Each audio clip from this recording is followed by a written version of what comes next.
What is up, guys? Welcome to Truth and Transparency. It's a Thursday afternoon, happy hour for some of you guys, nighttime for some of you guys, just getting started with your day. Some of you, welcome. Let's do it. Cheers.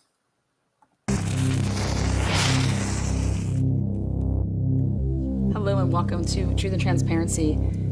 Good afternoon. Welcome to Truth and Transparency. Welcome to Truth and Transparency. Not sure if this is working. Today is not a day to celebrate. But the arrest of Richard M. Allen of Delphi.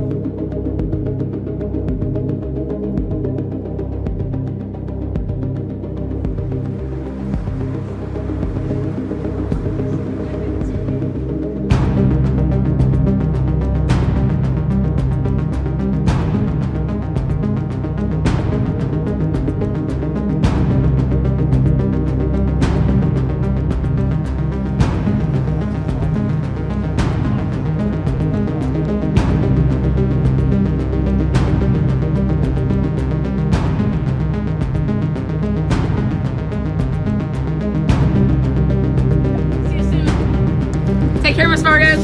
See you soon, Miss Vargas. Paparazzi, stop.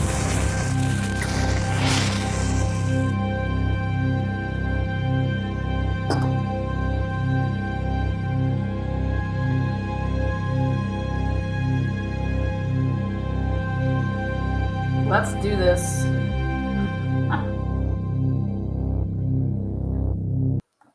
Again, good afternoon. Hello, welcome, cheers, grab a beer. Oh, Johnny Lunchbucket, I just love that name. I just love saying that name. I just want to give a shout out to Lee. I love the fact that Lee showing up all the time. Hello, Lee. I mean, Lord, how many? I think it's time to put this to rest. Yeah, the trial hasn't started yet, but I mean, you can put it to rest. This Idaho stuff getting wild. Yeah, Idaho's a wild place, man. I've been there. It's pretty wild. What else? What else we got? All right. Make sure I got all of Lee's comments. Welcome, Lee. Hey, you. Hey, you. I really want you to go back to Fanning now that he's been exposed. Yep, we'll be taking care of that. We'll be taking care of that. Tomorrow is the Karen Reed hearing, so make sure you guys hit your notifications on that. It's, what is it, 2 p.m., so starting at 1, if Baker's feeling all right, I think we're doing a pregame for that, so I'm in too. Tonight's a big show with the Sheath, but to kick things off for this quick 45-minute live, wanted to talk about, because Ann Taylor wants to talk about it, so we're going to talk about it. The 700 block over here, Indian Hills Drive, there is ring camera footage from this street, again, right down over here. That's where you see the Moscow Police Department. And back before there was actually an arrest, and then after there was an arrest, we were getting body cam. And it's very interesting, this time frame, because I believe this is in the top 10 of most important pieces of evidence. I think that this is huge to try to connect Washington to Idaho with this footage, because this is your first time you're saying this is Brian Kober like on scene in Moscow from Washington. So I think that this is 100%, this piece is top 10 material for the prosecution, but it's also could be top 10 material for the defense to say that's not Brian's car, or there is nothing that's, there's no license plate.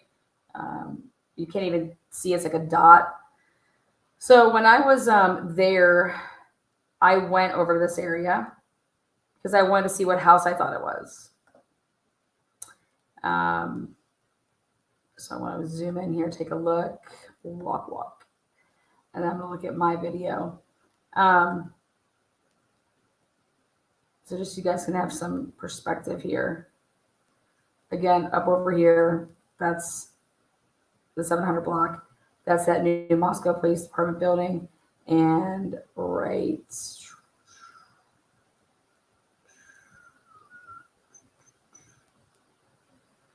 Where are we going here? Yeah, right here.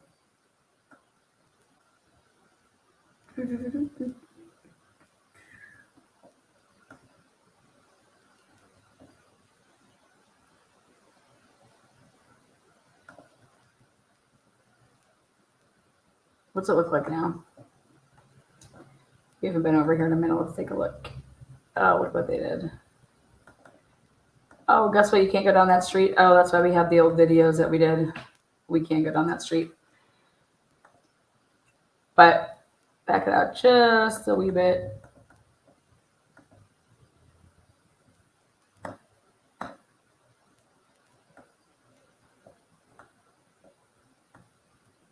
Bring this back over here. Please.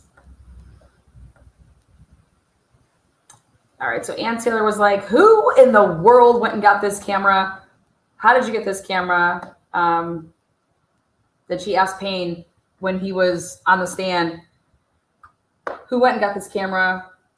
Did they come to you? You go to them. And then he coughs up Vargas' name.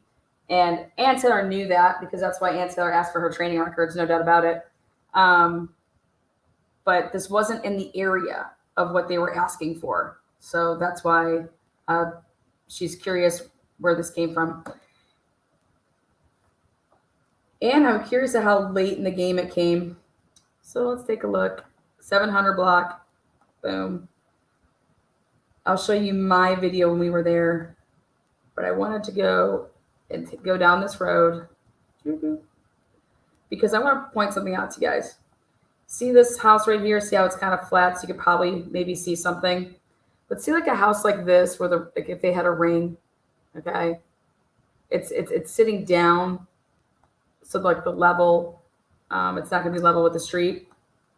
See this over here to the left?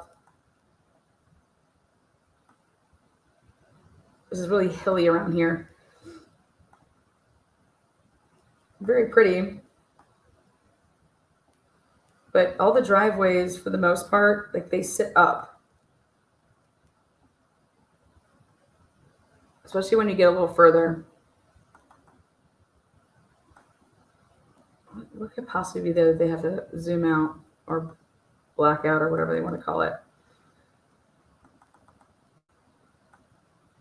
And so right here is where I had us pull over the car because I want to take a look down. And it doesn't do it justice because you can actually see a lot more.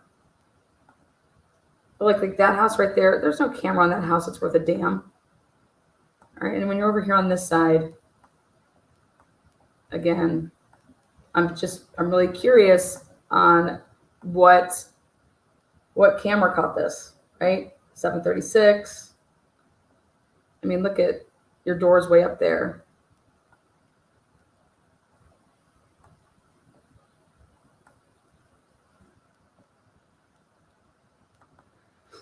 And then even more so as you keep on going. I mean, you have a Ring camera not to catch like stuff that's going on the street, but you have it like for your door.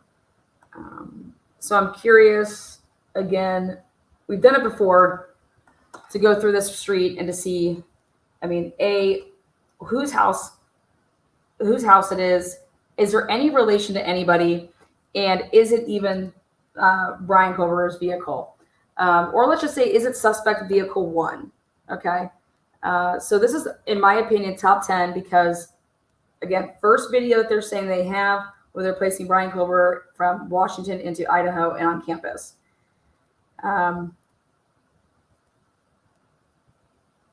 Now,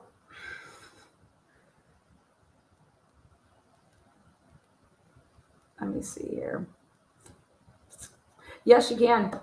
I saw that. I want to put that up there. You can now request for your house property etc. to be blurred in Google Maps. You know how I found out about this? We'll leave that one for another day. Does Green live on the street? No, but guess who was over here at the same damn time? That hybrid car, that's the police car, was over here. And we have body cam to show where they were coming from, the same damn area before they pulled over Sweater Guy and the sign. So, hold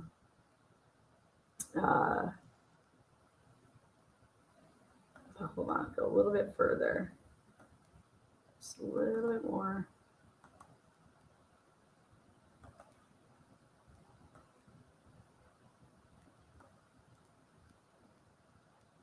I think it's this one.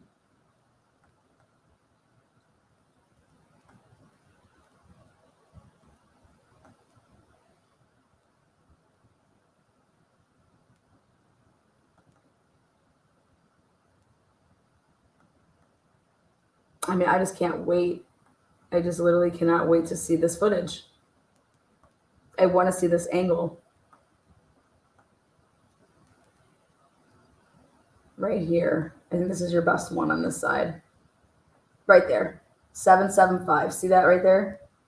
This is right where I stopped. I was outside. This is where you can put school books in. And this is right where I was filming from. Because this is the Ring camera that I only think is worth a damn.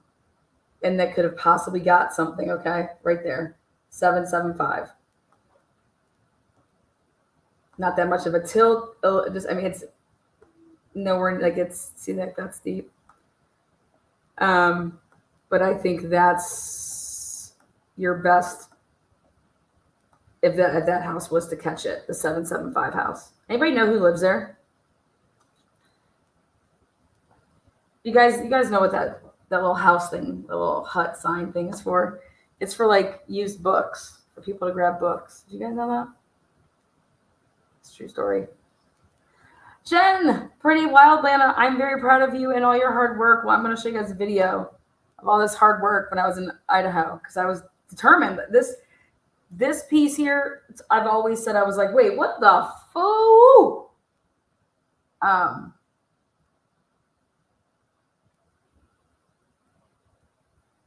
The hell's Brian Kober doing all the way over here? First of all, the data is not going to match that, but who is all the way over here? Who? Why is Drunk Turkey saying there's now a connection to BK and the victims? I have no fucking clue. Clicks? I don't know. There's no connection. Promise. Promise. I'm telling you guys, Ann Taylor's keeping it so fucking real. It's great. Just being honest. Yes. So anyways, back to this. This is your, in my opinion, this is going to be the best option if the state has this Ring camera footage. Okay. But if you look at the probable cause, it doesn't identify that. It's saying that it looks like it doesn't have a front license plate. It doesn't say that about the car in Washington. It doesn't use that verbiage. But more importantly, okay, let's back this car up. Like before it gets to this point, like it just can't just land in the middle of the road. Okay. So let me explain what I mean. Is the car traveling, which way here? Going, what I believe and how I'm reading the probable cause is that the car is actually heading what would be this way, whatever this way is, like back this way. Okay. It's going this way. So if it's going this way, wouldn't you have it like coming this way?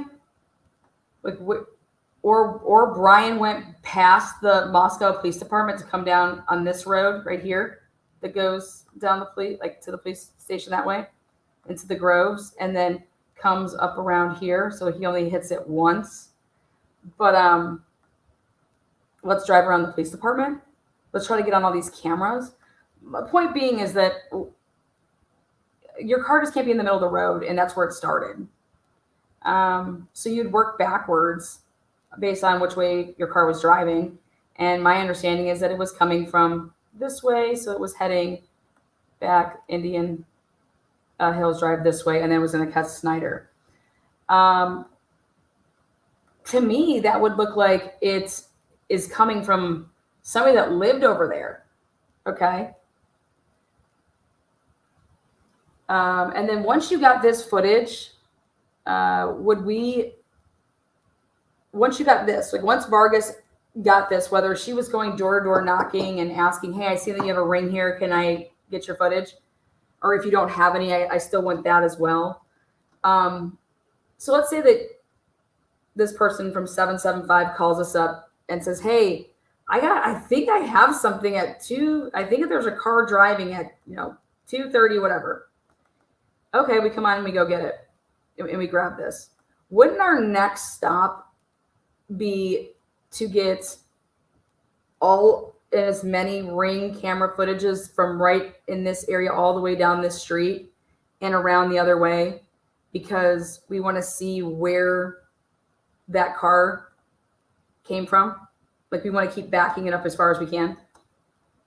To me, that seems like it's common sense, but I want your guys' opinion on that. I wouldn't just take, oh God, okay, great. Because you clearly followed it to go to Snyder and to go across, and then you're using over there at King for the 329, whether you're using Linda Lane, whether you're using the 1118 footage.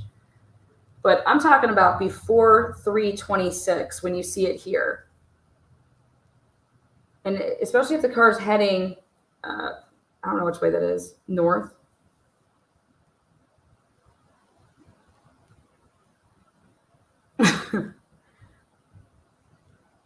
Yeah. Yeah, it has something to do with like a TIW, some type of app. And I know it's not. I'm good. Yeah, she would follow the cameras, right? You'd follow the cameras.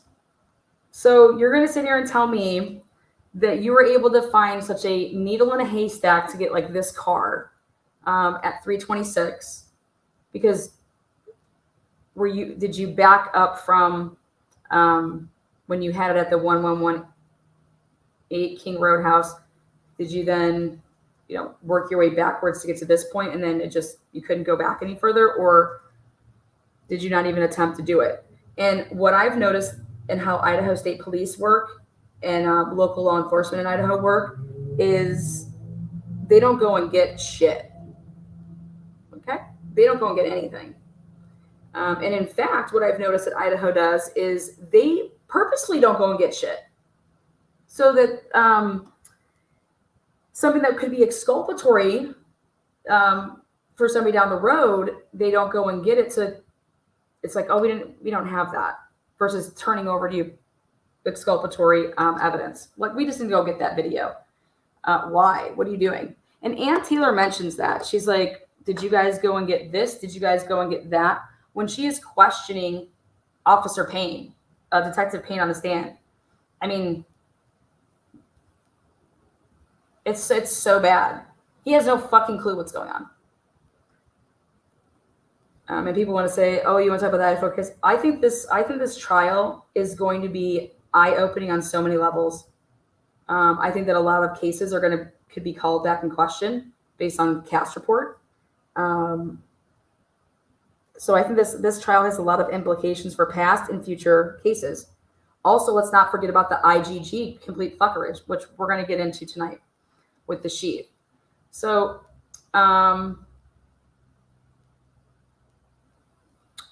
yeah, they need to have a starting location, not just in the middle of the street. Where did it come from? 100.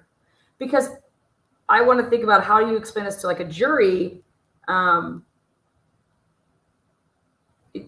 Cars just don't originate in the middle of the road.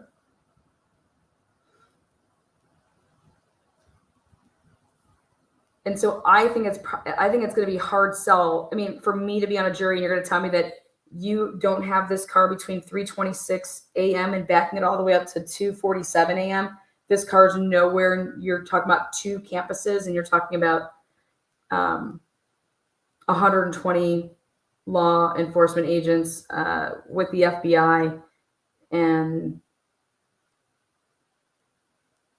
we don't have cameras. Like, you didn't go and get cameras. You had all the manpower in the world.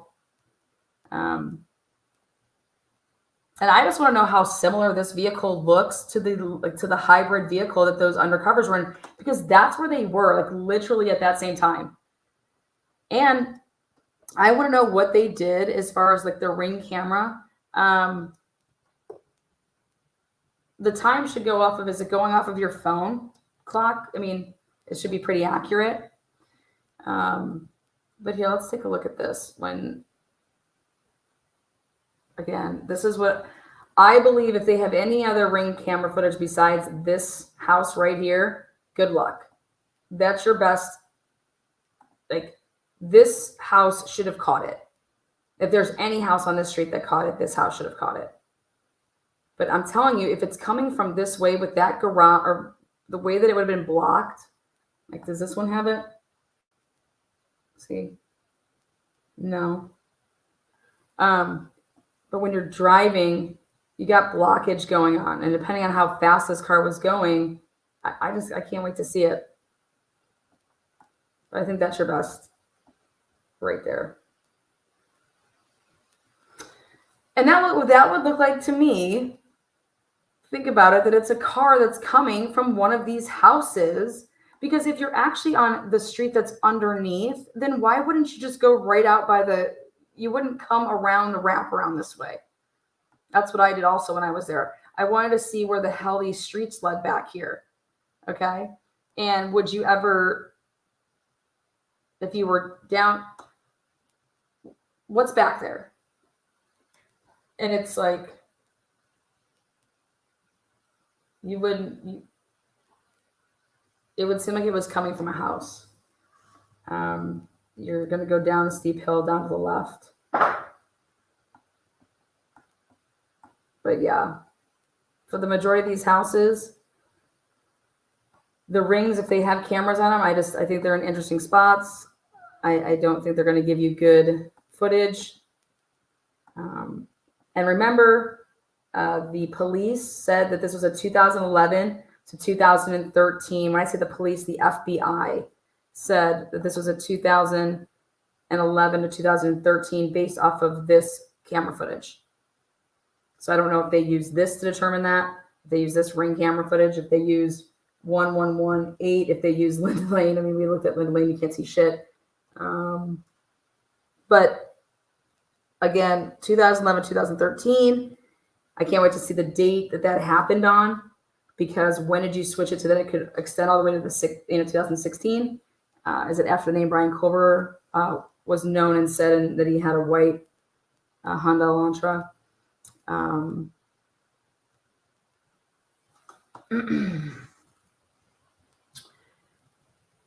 But here, let's do something. Yeah, hit that thumbs up. Yeah. Amber Dawn, what's up? It is actually Ring doorbell footage. That's that verbiage. Yeah, it's Ring. I believe it's Ring doorbell footage. Yeah.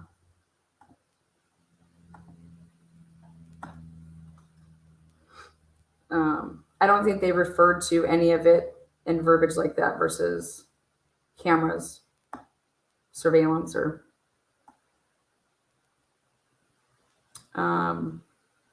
also, I want everybody to know this, okay? I went through all these search warrants like a fucking crazy person. I put them in order based on the priority that they were requesting stuff. They didn't have anything. They were requesting bank records, Department of Labor records. They did the cell towers. They requested the social medias, okay? And they did the knife, like the K-bar, Amazon, eBay, Walmart. They were looking to see purchases. Who did anybody purchase this recently? You know, but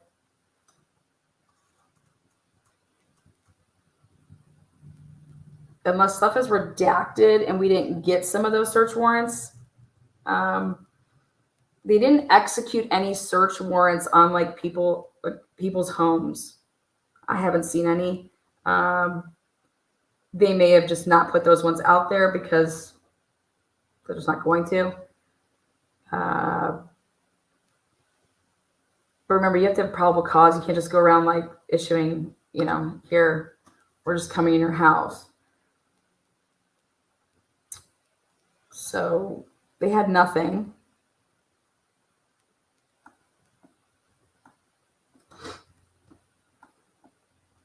All right, let's go to Ann Taylor. What she asked Officer Payne. This one looks good.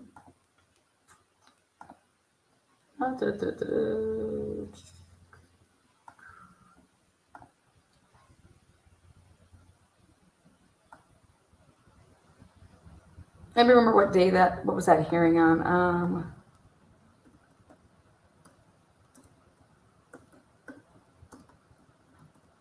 think it was.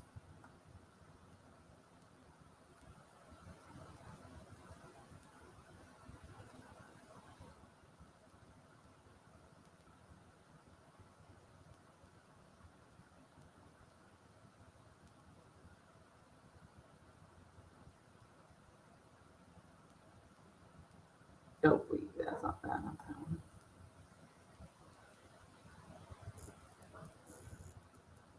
one.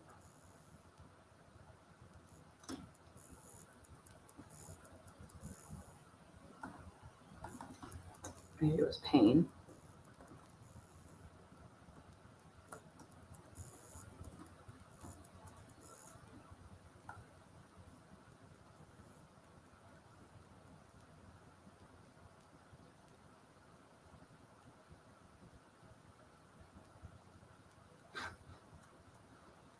Oh, there we go.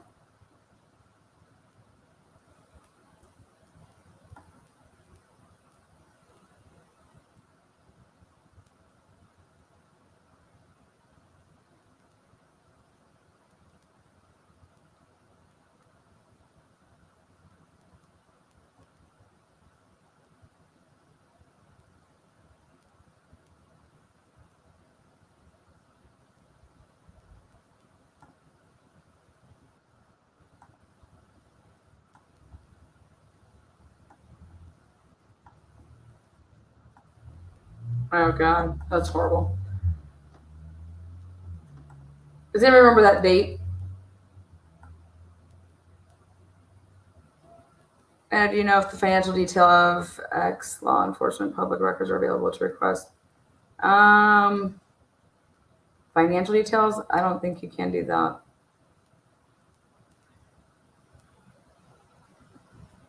Oh, thank you.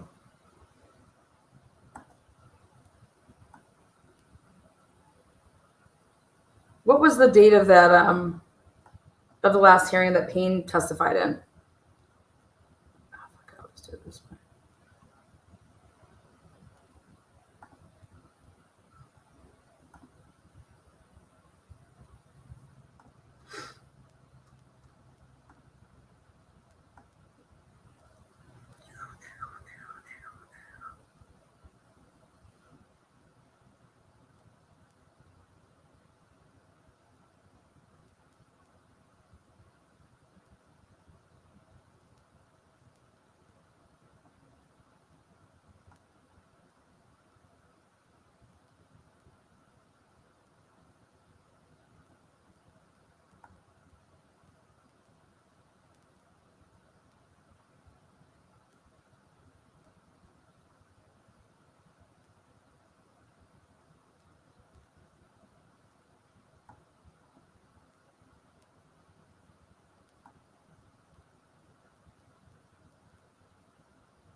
Was it 5:30? Was it the 28th? Was that when Payne did it?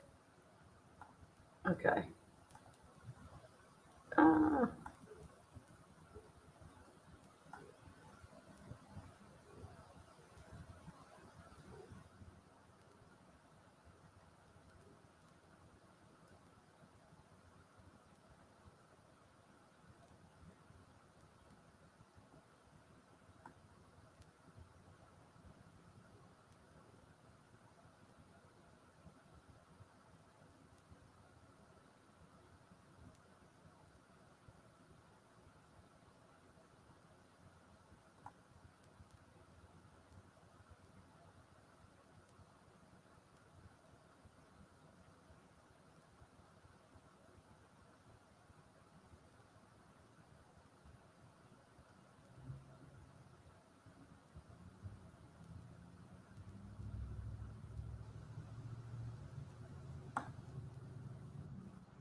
Okay, here we go. Sorry about that.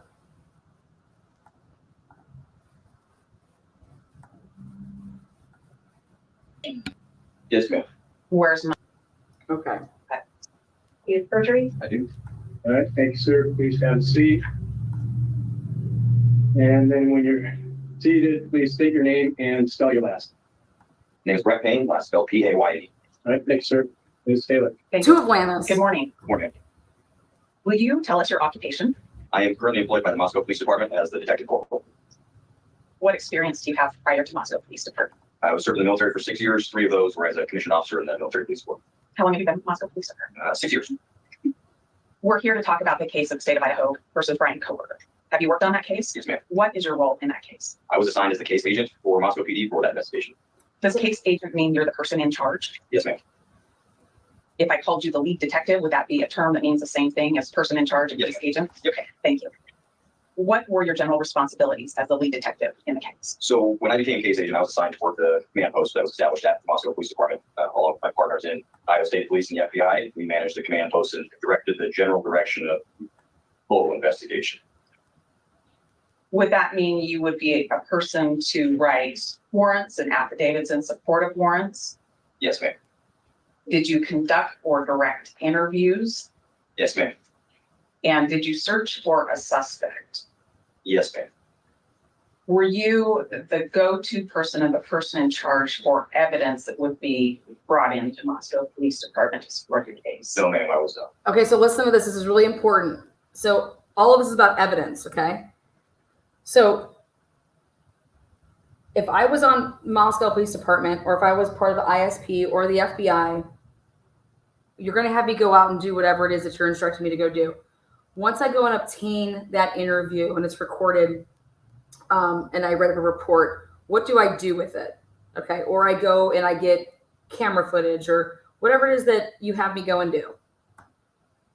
So she's asking, like, tell me how this all went down. Who's in charge? That would have been our evidence custodian. As the lead detective, were you aware of the evidence that would be under the control of the evidence custodian?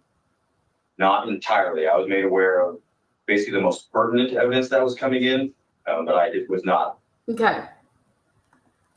How do you know what's pertinent evidence that's coming in? What would you consider pertinent evidence that's coming in? But so he's saying that he was not, so you just go and take it to the evidence coordinator. Okay. And he was just made aware of pertinent evidence that was coming in. Aware of every single piece of evidence that was brought into those. Okay. During the course of, I guess, the investigation from November 13th forward, was there videos that were collected, like a video canvas done of the community? Yes, ma'am, there was. Is that something? Okay, so how Idaho State Police does this, they will go and they will take, let's say that's me and all of you guys, and you guys are just one person, okay? So we get assigned, okay, hey, you're going to go. So wherever we go, we have our little recording device and we knock on the door or we go inside of the business and we tell them why we're there. And then we ask them if we could, interview them and then give them a thumb drive, a hard drive, give them something so that they can download the material that we need. If we need to take the DVR, like we'd have to come back. But we make a report, even if it's something that we go and we meet with the person and they don't have something, we actually say the time that we went there, the date, the time, who we're talking to. We would take then the record. This is how ISP does it. We take them the recording and then we're writing up our report from that recording. And ISP records their interviews. Okay. And it's when they don't record an interview, it's like, why didn't you? Like you record your interviews. That's what you guys do. And it's crazy though, when you're actually looking at a case and you see, oh wait, we actually needed that interview recorded, and that's the one that you didn't do. Oh wait, and that's the other one that we needed and you didn't do. Like, what the fuck? Something you were involved in? No, ma'am, I was not involved in the direct collection of those videos. Okay, so Payne didn't collect a single video. Who is responsible for the video collection and knowing what videos exist? So the way that worked was individual investigators who went out in the community and collected those videos, brought them back to the police department, and provided them to our digital forensics office, and then they were later booked in through that channel. Wait, they went to the digital forensics office. Why wouldn't they be put into evidence and a working copy made? Like normally, like you make like a working copy and then you put the original in there. No. So the digital forensics office would be the responsible entity to receive these pieces of video surveillance. Is that right? Yes, ma'am. I would say it was a dropping off point for those pieces. Yes. And who is that person? That was a joint effort between Detective Mallory and several people within the FBI. He said several people within the FBI. I want you to count how many times he says the FBI. He's already said it once, so this would be twice, but it was several people with the FBI and Detective Mallory. Okay. He did not say Idaho State Police. Very interesting. Which people within the FBI? Thank you. Several people. Like how many? You're just intaking something to like put it, like to do what with it? I do not remember. I do not remember. I do not remember. What the I do not remember. Excuse me? Detective Payne, I'm asking because last week, Detective Mallory told us that he wasn't in charge of these videos. And I need to know where they are. You guys, the video that we're just talking about today, right here, right now, this 700 block video, all right? I'm telling you, this is a top 10 piece in this case, no doubt about it. If not top 5. Okay, this is putting Brian Kohlberger's vehicle in Moscow from WSU. This is like huge piece. I'm telling you, it's so important. Do you have any idea who the FBI agents are that were also in charge of this? And we could certainly find that out for you, yes, ma'am. I don't know off the top of my head. Okay, well, I'm going to need to do that. Let's talk a little bit about what surveillance is out there. These were cameras from different businesses. Is that right? Told you guys. Yes, ma'am, as well as some private residences. Let's focus on the businesses for just a minute. Those would be collected at main points in Moscow where you might find person of interest. Is that right? Yes, ma'am. We canvassed pretty much the entire city of Moscow looking for places that were willing to or could provide us video. Wait, what do you mean willing to, motherfucker? Willing to? Get on that. What do you mean willing to? You can just go and get it with a search warrant. Subpoena. Willing to. It's a damn quad homicide here.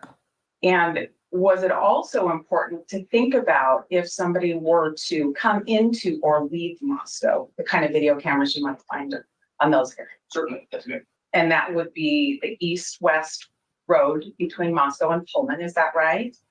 Yes, ma'am. Referring to SR 270/Pullman Road. They wanted that to refer to. I know that as the Moscow Pullman Highway. Yep. I think that's the same thing, or Highway 8. Works for me. And that goes from Pullman out towards Troy in that area. Yes, ma'am. Okay. And also important in that video collection would be the north-south Highway 95, the north end of Moscow and the south part of Moscow. Is that right? Yes, ma'am. Okay. And so you collected business videos or had that done, but who I need to talk to about this would be Detective Mallory or an unnamed FBI agent. Do I Or understand that? the agents who were the officers, investigators who collected that specific video would have written reports, to the best of my knowledge, stating such that they collected video from X, Y, and Z. That would be the best person to speak to about that particular video. But if they collected it and gave it to Moscow Police Department or the digital evidence people, isn't it your department that I'd be looking at to say, where is this now? Yes, ma'am. So where is it? Well, I'm going to talk about some of those specific ones, but you brought up residential cameras in that canvas as well. Are you talking about things like Ring cameras? Yes, ma'am. Ring cameras and other sorts of private security systems that people may have had. Ring cameras have a way of sending out a notice to Ring camera owners to check their data. Is that right? I believe so. Was that done in this case? I do not remember if that was done or not. Are you familiar with some of the Ring cameras What the or home fuck? surveillance videos? I mean, I don't, come on, are you guys serious right now? This is why when people say, Lana, why are you covering this case? This is why I'm covering this case. It reeked from the beginning, before there was ever a suspect. It reeked from the jump, okay? Now it reeks even way more for me because I've looked into how things operate in Idaho. And holy shit, it's fucked. Woo! Yeah, pastors being cops. Yeah, pastors being cops. I think that's a conflict of interest. I think that's a huge conflict of interest, I'm just going to say. In this case. Yes, ma'am. In particular, I think your affidavit talked about one on Indian Hills Road. Do you know what I'm talking about? Yes, ma'am, I do. How did that camera come to your attention? I believe Detective Vargas works for MPD. She contacted the residents at that, or the person who lives at that residence, and they provided that camera footage to Detective Vargas. Do you know why she contacted them? Yeah! I believe it was part of just a video canvas, best of my knowledge. Now, I want to talk about some of the specific businesses and You guys, so you heard what his answer was. I wanted you guys to hear it here. Boom! He says Vargas went out, contacted the owner, okay, and asked them for their. Vargas is Detective Vargas. She's a female. Danny Vargas. She's a female officer, and I think this is maybe like her first. I don't know. I don't really know her as a detective, but what do you mean she just contacted this like homeowner? Like you didn't contact 7 homeowners over there, okay? She just contacted the homeowner of this specific house and said, yo, let me get that Ring camera. Excuse me? And then poof, wow, it was on there. Something was on there.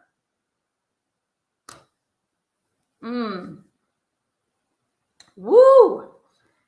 And then months ago, I think it's been over a year. Well, yeah, well over a year. Ann Taylor asked for the training records of Detective Vargas. I want to get them training records.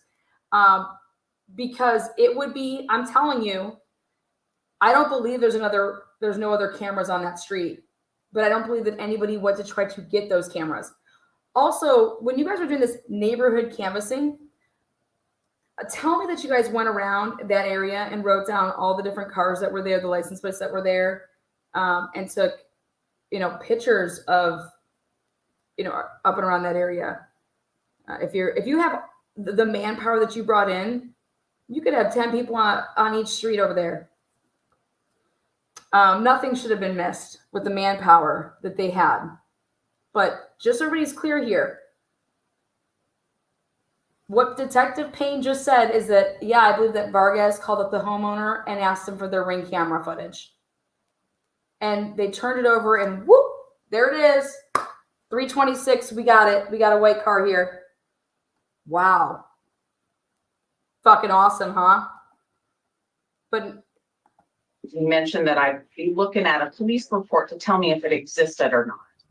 As the case manager or the detective, are you familiar with the reports from other officers that may have talked about turning in videos?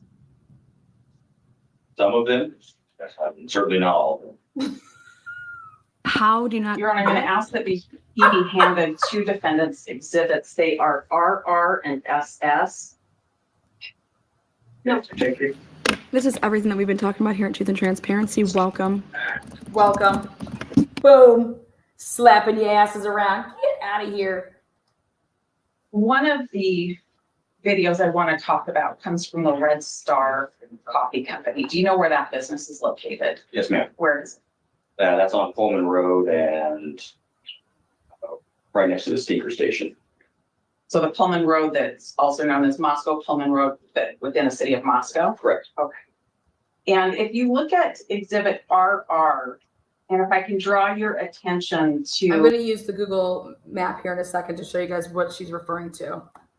on page 2 to paragraph 9 and page 3, paragraph 9 continues over there.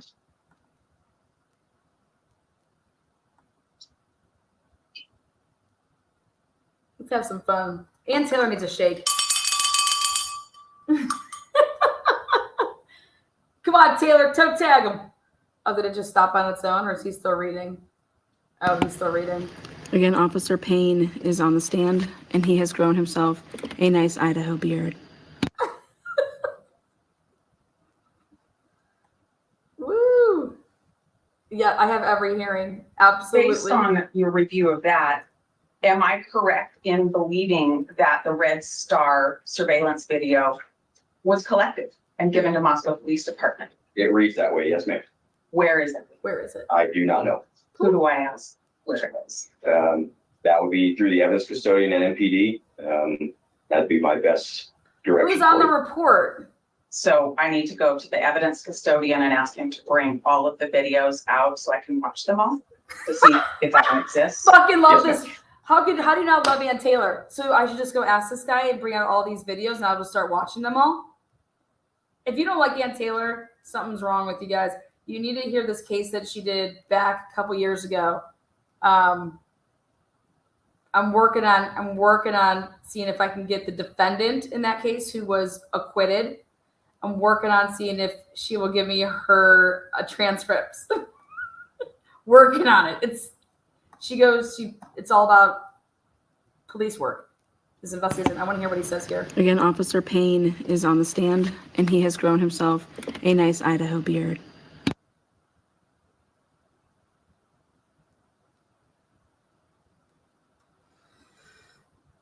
Based on your review of that, am I correct in believing that the Red Star surveillance video was collected and given to Moscow Police Department? It reads that way, yes, ma'am. Where is it? I do not know. Who do I ask where it is? That would be through the evidence custodian and MPD. That'd be my best direction for you. So I need to go to the evidence custodian and ask him to bring all of the videos out so I can watch them all to see if that one exists. Yes, ma'am. He says yes, ma'am. So I have to go get every. That's what I thought he said. Excuse me? How many hours of videotape do you think have been collected? A lot. Thousands? Yes, easily. Detective Payne, I want to look at Defendant's Exhibit SS now. Don't put RR away. I think we might go back there in just a minute. But SS, if I can draw your attention to paragraph 1.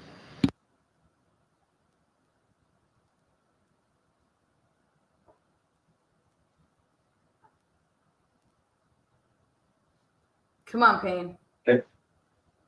Would I be correct in believing that I should be able to have a videotape from a place called Monday's Machine? Yes, ma'am. Where's Monday's Machine? I don't know where Monday's Machine is, ma'am. It does not sound familiar to me. Can you see the address that's also listed in paragraph 1? I can't. Yes, ma'am. Does that help you know where Monday's Machine might be? It'd be south of Moscow city limits, if memory serves, but that's the best I can recall. You don't know where this particular numbered address on South Main might be? No, ma'am. What is going Well, on? let's go back to, let me ask you this. Who do I ask where that video is? Restate what I did before is go through the evidence custodian at Moscow PD. Let's go back to RR for a minute. And if you can turn with me to page 4. I'll draw your attention to paragraph number 21, particularly subparts B, C, D, and Jeep. Do you see where I'm talking about? This is the neighborhood Yes, ma'am. campus. And there, we're talking about 4 different businesses all within the city of Moscow. Is that right? That is correct. And those are on Main Street in Moscow. Is that also right? Yes, ma'am. All right.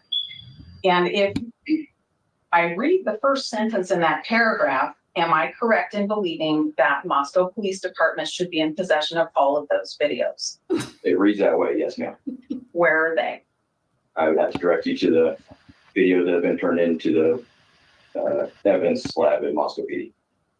You guys, that's 6 videos right now. 6. I'll show you what the report looks like after this.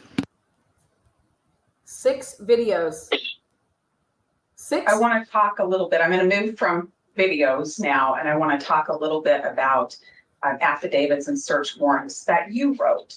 Can I ask a question? You're not asking to admit these exhibits? Your Honor, I haven't. I just wanted to make sure.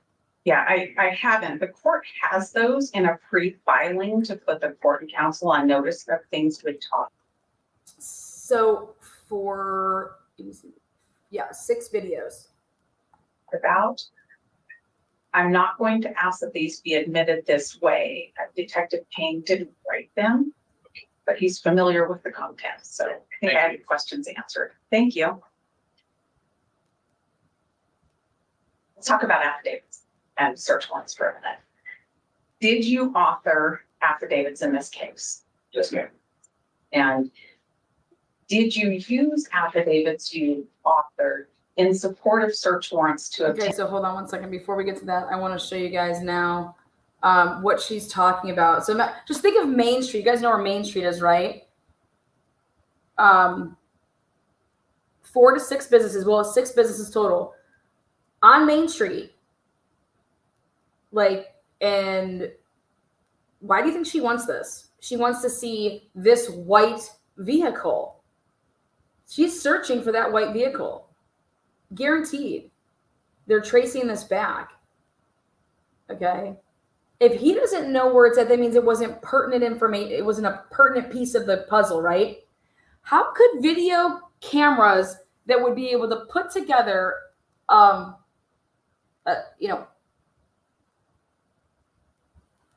sequential order of this vehicle moving, like you guys did from 326 to 329? Okay. How could no video on Main Street be important to your investigation when you're just plopping down a white vehicle on the 700 block of Indian Hills? As a human being, for me, I don't think it's asking too much for a juror to understand that you just cannot have a car start up in the middle of the road. Okay? So, and then when you find out that they made no effort to try to backtrack this vehicle, would you have a problem with that if you were a juror? And I just think that anybody that would say no, I wouldn't have a problem with it. I think that you're a fucking moron.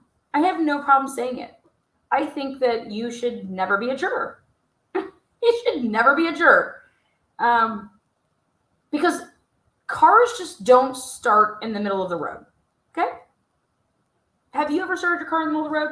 I know I haven't.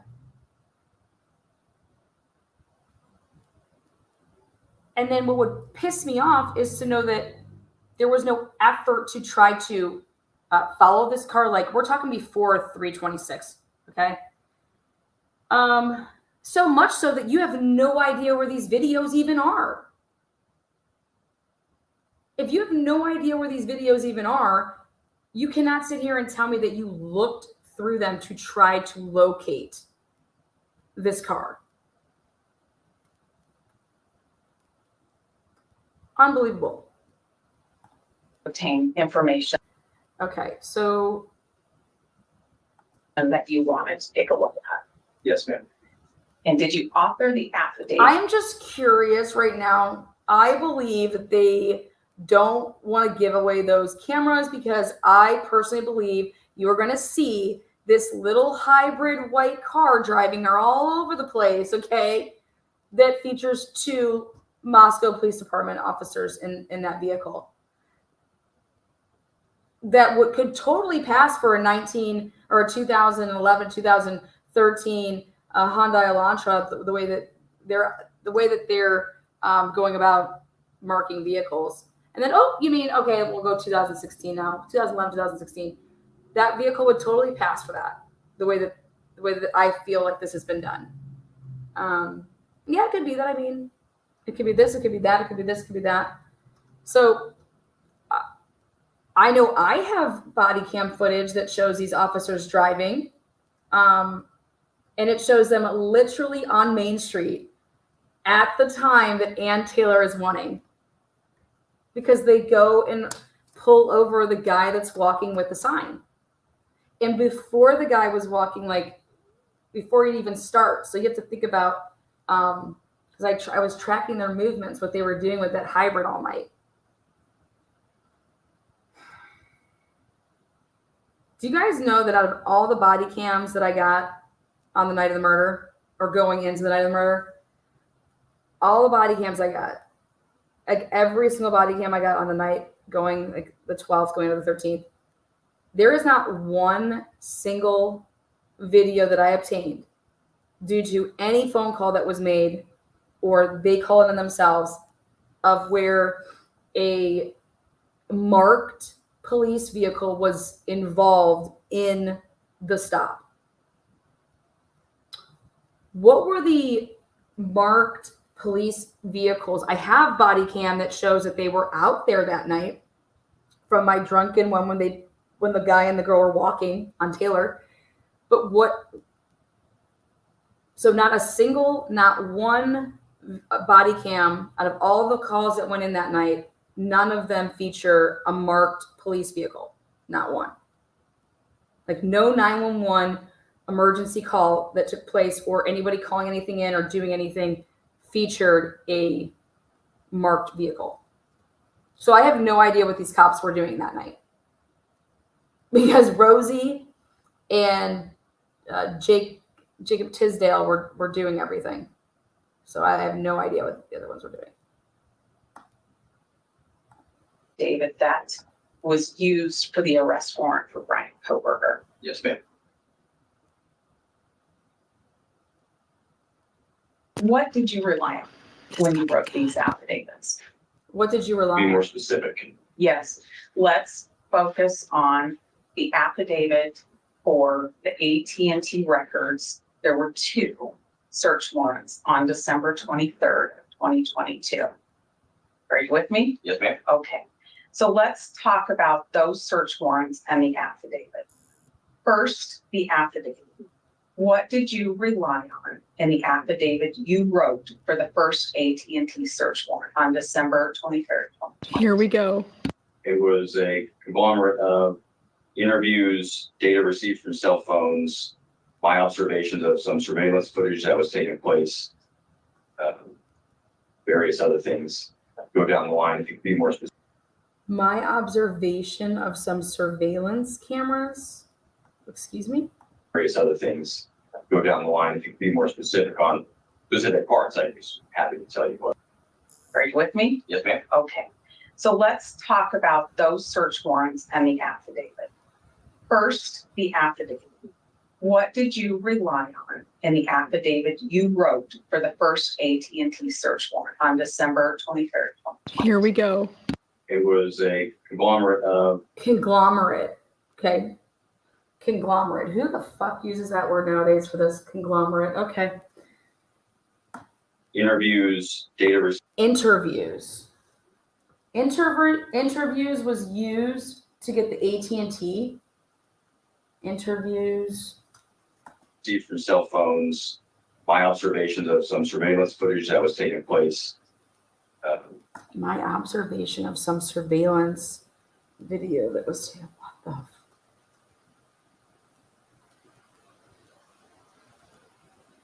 I wonder if that had to do with the hit and run. Various other things. Go down the line if you could be more specific on. Various other things. specific parts, I'd be happy to tell you what I'd like. He doesn't have a clue. Okay. Give him the search There warrant. was a part of the affidavit where you talked about WSU officers identifying white Elantras. Yes, ma'am. And there was a part of the affidavit where you talked about 2011 to 2013 Elantras, and then it expanded to 2016 to include the year of 2016 Elantras. Yes, ma'am. What I want to know first is what you relied on to expand that search from 2013 to include 14, 15, and 16. That information was provided to FBI Special Agent Imel, who's a vehicle identification specialist. He used snapshots from the previously mentioned surveillance videos, and that He used snapshots.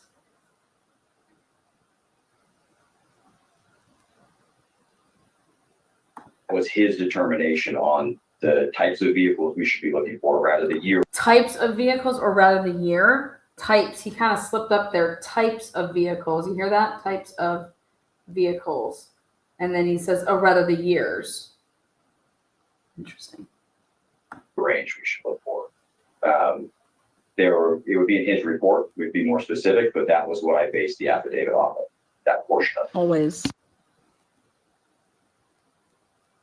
I understand as far as when we get to 2013, but when we go beyond that, what did you rely on to get beyond that?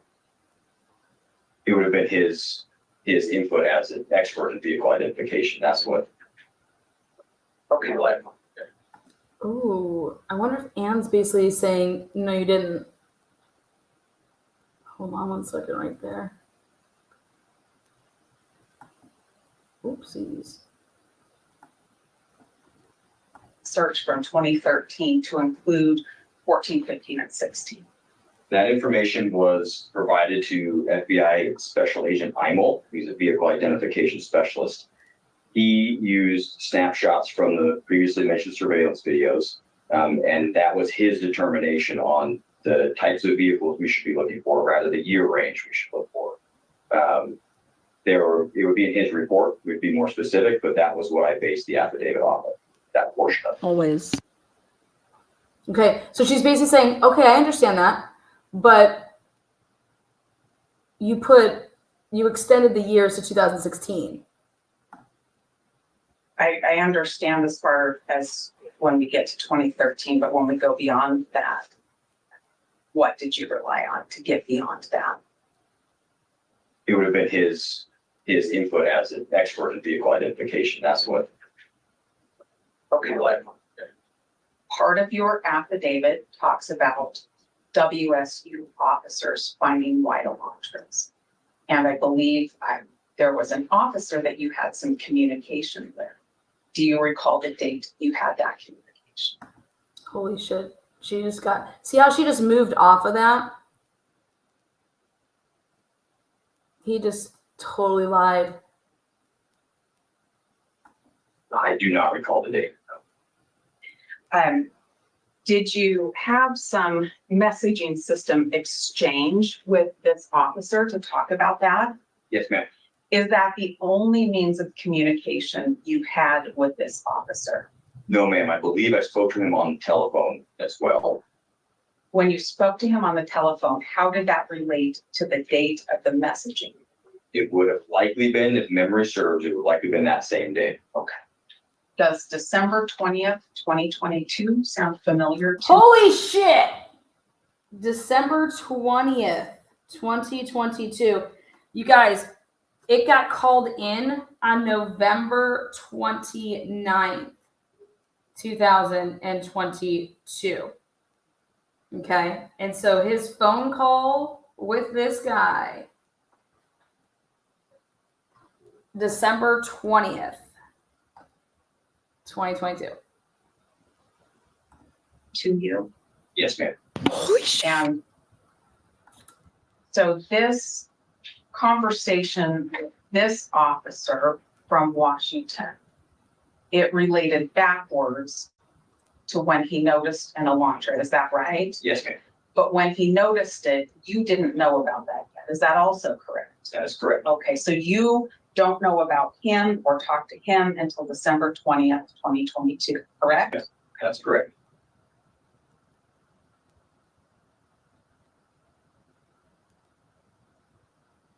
In your affidavits, did you rely on cell phone information and cell phone location information?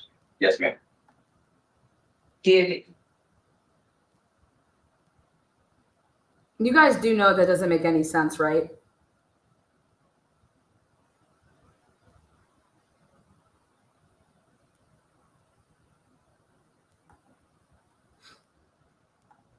you work with cell phone records yourself? No, ma'am. Did you see cell phone records yourself? Yes, ma'am, I did. When was the first time you saw cell phone records that were attributed to Brian Koberger? I do not remember what date that was. The biggest case of your career. Oh, fuck, Payne. Well, maybe you can give me an estimate. We know on the 20th, you're talking to WSU about an observation from a month before. And we know on December 23rd, you're asking for AT&T warrants for information. Can you narrow That's it a down? yes. Sorry, Judge. That's a yes. You can, I just want to get the record. Yes. Yes, that's Okay, correct. thank you. So between those 2 days, does Unbelievable. that help you identify the first time you saw cell phone records related to Brian Koberger? Memory serves, the first time I saw any cell phone records related to Brian Koberger was after we received the return from the first search warrant. Oh, wow. Just to be sure I'm tracking with you, when you say the return from the first search warrant, we're talking about the first AT&T warrant. Yes, Is that right? That's correct. And in that warrant, you were seeking 48 hours worth of records, is that right? Yes, ma'am. So if I call those the 48-hour records, we'll both be on the same page? Yep. All right. You wrote your second AT&T warrant for a much longer period of phone records that same day, December 23rd, correct? Yes, ma'am, that's correct. How far ahead of that warrant did you see the records? It would have been upon the receipt of the 48-hour records that came in from AT&T. Immediately after receiving those, I began writing that second section of the second AT&T warrant for the longer period. That makes sense. Why? How? You have to like do work with the records. You have to like look at the motherfuckers. That's- It does. So you get these records and you take a look at them and you start writing your warrant. Is that right? The records were provided to FBI Special Agent Balance, who began deciphering them. I'm not an expert in cell phone records. That was the next thing I was going to ask you. So, no, ma'am, I'm not. So, he was the one who was conveying that information to me so I could understand what it was. So Oh. do you get the records and then get them to him somehow? Yes, ma'am. The records do they go directly to Balance? I do not recall what the distribution was on the return itself. I No, do. they were emailed to you, buddy. Zoop. Or actually, they emailed to Maury, and then he had to bring them to you. not recall that. Are you and Balance exchanging emails about these records? No, ma'am. Not that I remember. How did you get them to them? We were co-located. At the time, Detective Balance was at the Moscow Police Department about 30 feet down the hallway. Are the two of you exchanging text messaging during this time?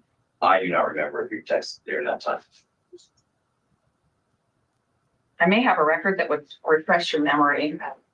I'm certainly not seeking to have these admitted, but I'd like to hand him some records to see if we can refresh his memory.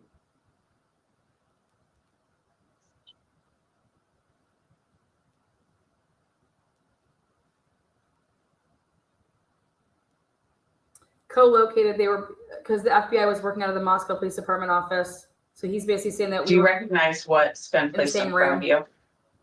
No, ma'am, I do not. Okay. Does reading the content of some December 23rd messages refresh your recollection about participating in text messages with Nicholas Balance?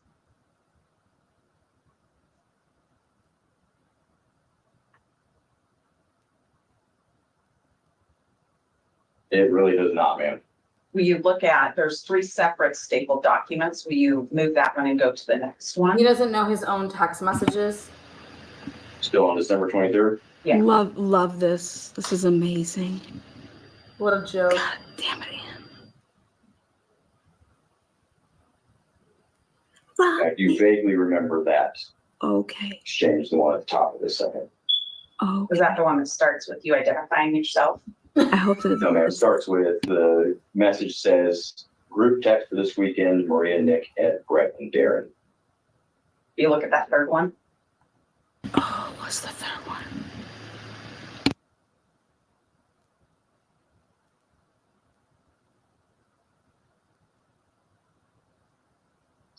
Seems vaguely familiar. Okay. How many murder So, cases are you working right Just so now? I'm clear then, Nick Valance is at Moscow Police Department when you're getting, on December 23rd, when you're getting these 2 warrants. Is that right? If memory serves, that's correct. Okay. Well, you told me that you're not the guy who understands how to interpret these records. Do you know anything about cell phone towers? Very little, man. So when you wrote this second AT&T warrant, you have possession of Brian Koberger's call detail records or AT&T records. He knows very little about, like, this is the guy that wrote the probable cause affidavit, okay, guys? And he knows very little about cell phone towers, okay?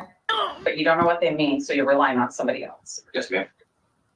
Who all did you rely on? Mainly it was Special Agent Balance. He was my main point of contact for understanding what was going on. Okay. In fact, in your affidavit for the second AT&T report, there's a couple of maps in there. Is that right? Yes, ma'am. And one of them has some video camera information. That's the first map. Where did that come from? I do not recall. If you have a copy of it, I can refresh my memory and tell you. It's page I bet 7. I do. And Bill Thompson wanted to go to trial. And Bill Thompson wanted to go to trial with his lead investigator. He don't know dick. Steve I have all these Gonsalves. marks. Are you watching, Stevie?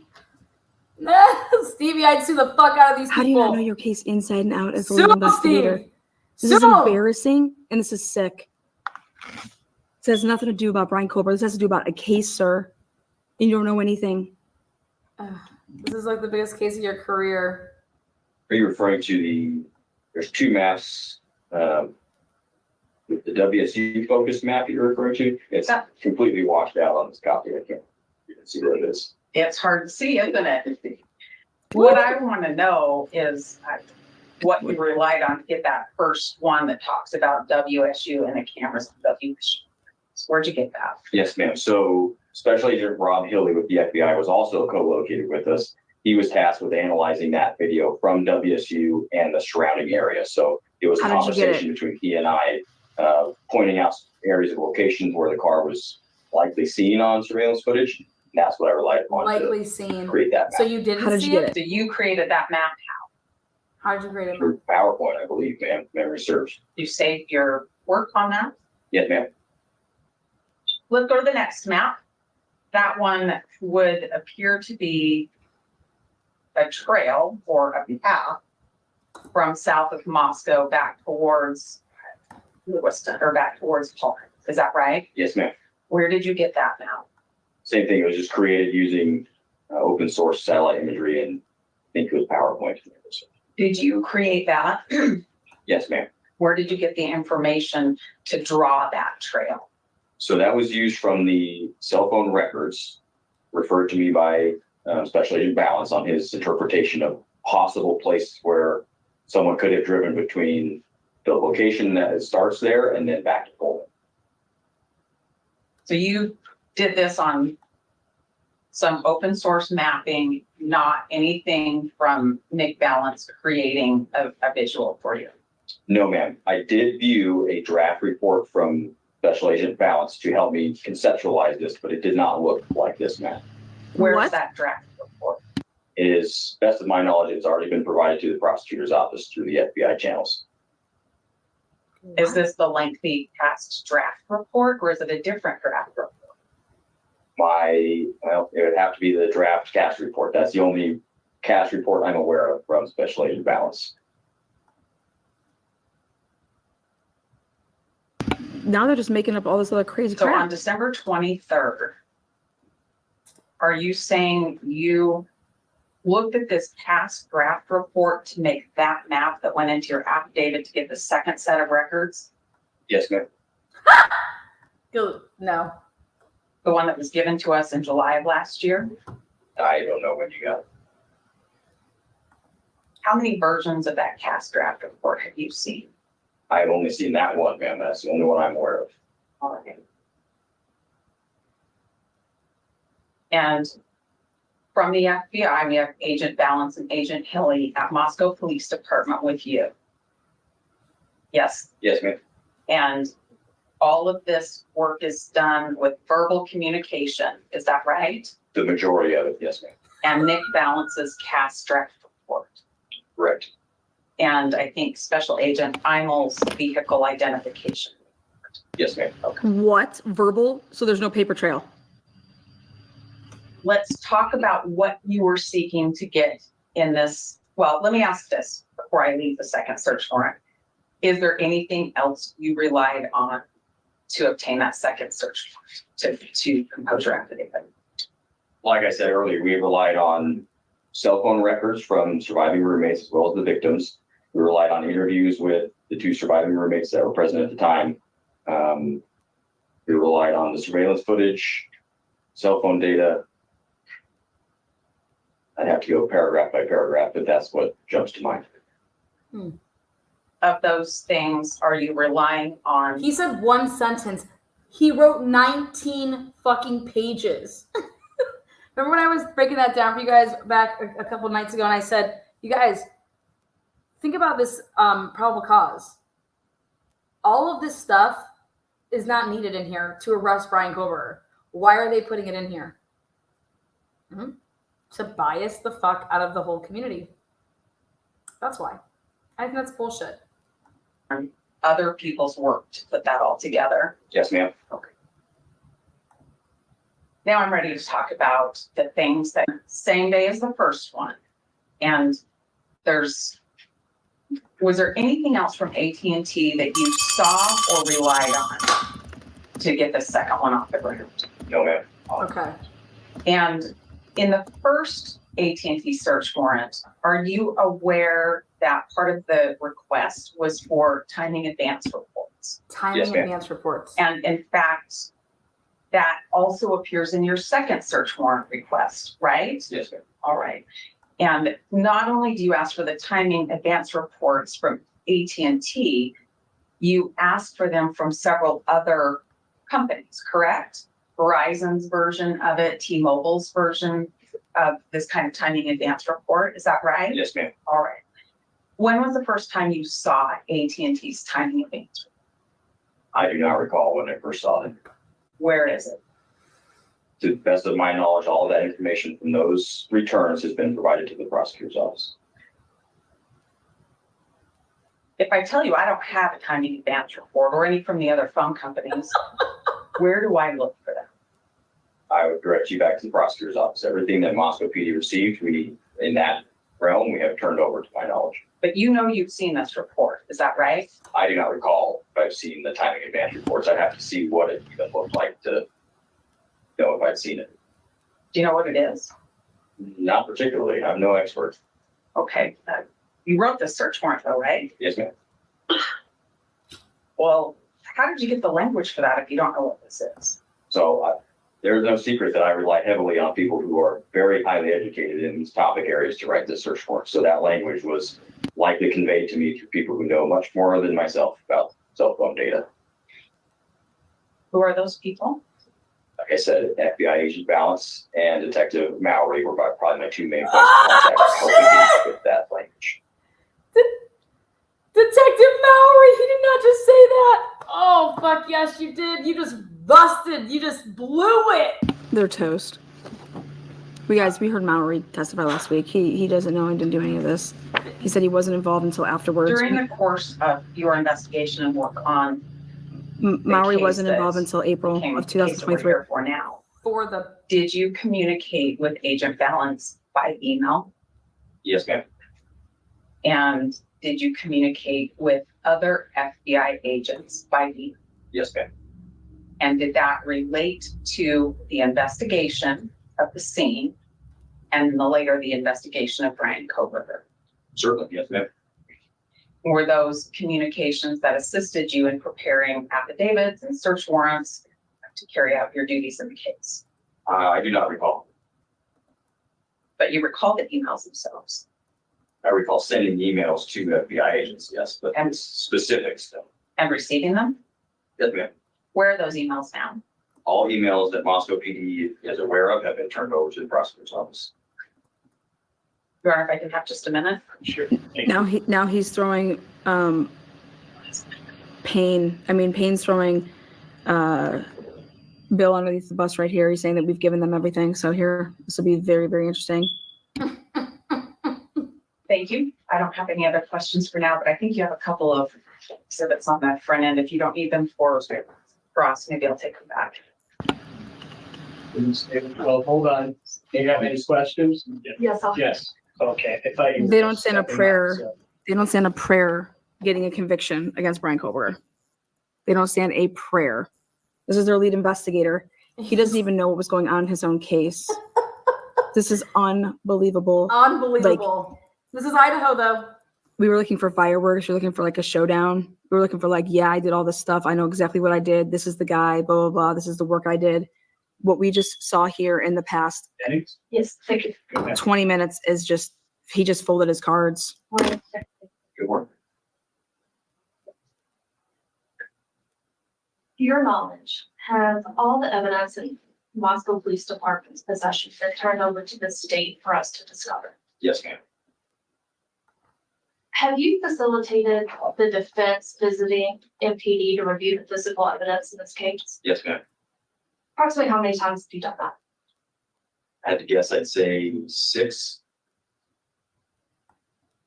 Now, let's talk specifically about this video surveillance. Explain to me the process for collecting video surveillance.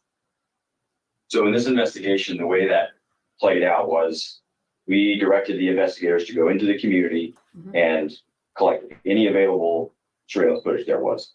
Once they had done that, they were tasked with bringing it back to Moscow Police Department, placing it in the digital forensics lab, and then writing a supplemental report on where they collected that information. That was the process. Do you know how many agencies helped in this video canvas? Certainly the FBI and the Idaho State Police. I'm not sure if any other agencies helped. I don't know. Do you know approximately how many agents were out collecting video? And Easily over a dozen. I don't know the specific number, but a dozen people were collecting. Isn't it true Cameras. that investigators collected video surveillance from approximately 79 businesses yes, ma'am. and approximately 10 residences? So let's talk about the areas that the 79 businesses. Let me just tell you guys something. 79 businesses. Let me just put this in perspective. I don't know where these businesses are, but 79. I went through 18 cameras, of which 6 I couldn't even get into. Because I could eventually probably get into them.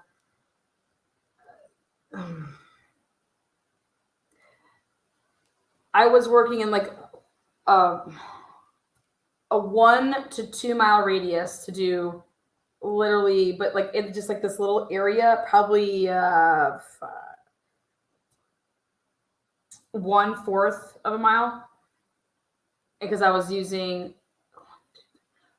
5 camera angles around this little area.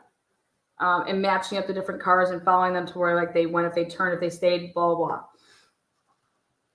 That is so time consuming if you want to get it right.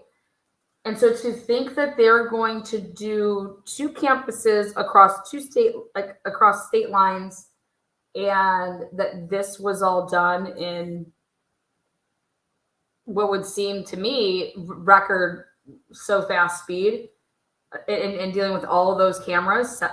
Who went through all these cameras? Who went through all these cameras? Again, maybe some of them, like, obviously, like, if it's like, okay, it's way over there, we don't need that. They could have also just went and got stuff to preserve stuff. So I'm curious. They didn't use 79 cameras for their probable cause. I think I counted that they used 7 total cameras for the probable cause because they used 5 in Washington, and I think 2 in Idaho. Maybe a third one if you're counting the ring from the thud sound. It takes a long time. And then to like look at these cameras and to say like that this is for sure this car.